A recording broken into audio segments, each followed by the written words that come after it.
la escucho mucho decir, el presidente está lidiando con el pasado neoliberal, está acabando con el neoliberalismo. Cuando, a ver, ¿qué es neoliberal?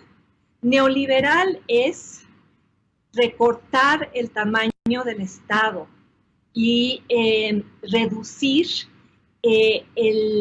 la responsabilidad social del Estado, transfiriéndola a particulares, como se ha transferido ahora a los mexicanos la responsabilidad de cuidarse a sí mismos mientras el Estado abdica de su responsabilidad.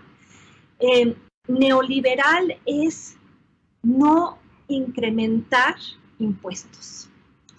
¿Por qué el presidente no ha aceptado desde el inicio de su gestión una política social progresiva en donde le cobre impuestos a los más ricos? O sea, no va a haber un cambio redistributivo real en México sin un nuevo pacto fiscal. Y el presidente ha insistido en que, y se vanagloria y presume de que no ha subido impuestos. No puede ser, venga. ¿Cómo se desmantela al neoliberalismo? Distribuyendo... A ver, Sabina, te ruego... Sí, pero permíteme. ¿Qué entiendes por neoliberalismo? Por favor, o sea, tengamos una gran claridad conceptual. ¿Qué es neoliberalismo para ti?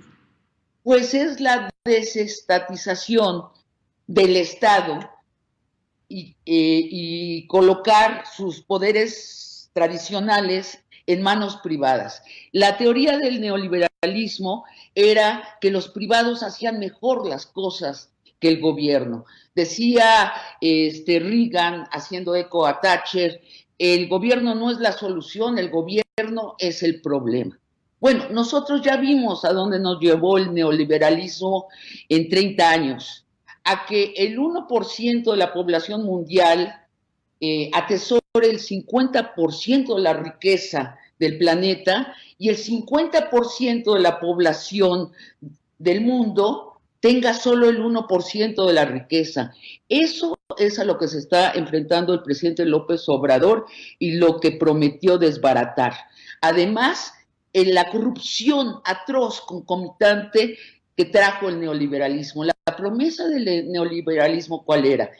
Los gobiernos son corruptos porque los políticos, que son unos estorbos para el progreso, que básicamente hacen nada, crean leyes para estorbarnos a nosotros y roban. Bueno, resulta que el neoliberalismo hizo un engranaje perfecto con la política. Los políticos pasaban a las grandes empresas, los grandes empresarios derivaban en los gobiernos y se volvió lo mismo la gran empresa que los gobiernos. ¿Qué hace el presidente? ¿Cómo desmantela ese neoliberalismo? Bueno, para empezar, está distribuyendo textualmente dinero a ese 50% más pobre. Luego, ¿cómo? De la mejor manera, aumentando 3 veces ya el salario mínimo. No hay una medida más antineoliberal y más democrática que la de aumentar el salario mínimo. ¿Cómo más? Haciendo pagar impuestos por fin a nuestros ricos. Vaya, hasta su banquero, Salinas Pliego, además, su cuate del alma, va a tener que pagar 5,000 millones de pesos de impuestos atrasados y esperemos que paguen muchos más. Luego, el presidente lo está haciendo. Yo encuentro en tu análisis, Denise, una confusión entre los efectos del gobierno del presidente López Obrador y los efectos de la pandemia. Luego de luchar 18 años por presidir al país, a López Obrador le tocó el peor momento histórico en un siglo para presidirlo, en los últimos 100 años. Estamos viviendo una tragedia nacional y una tragedia como especie, la de la pandemia.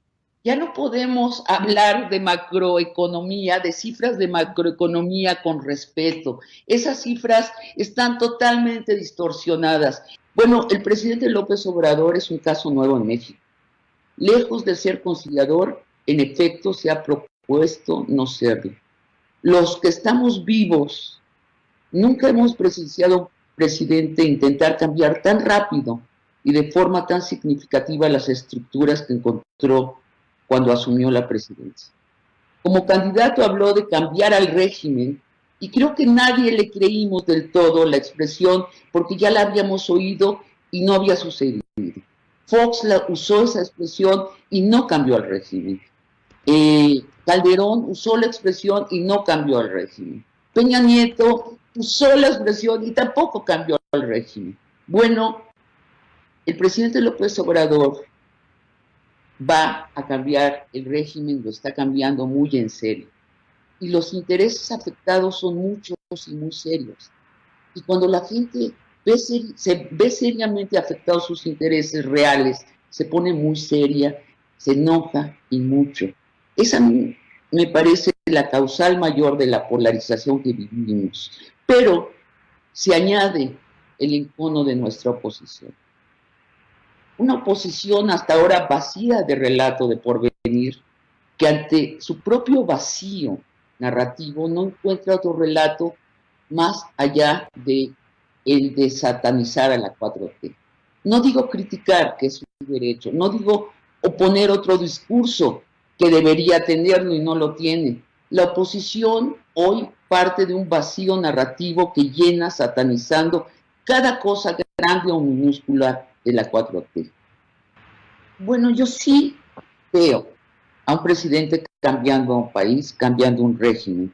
Sí veo que los intereses afectados son muy grandes.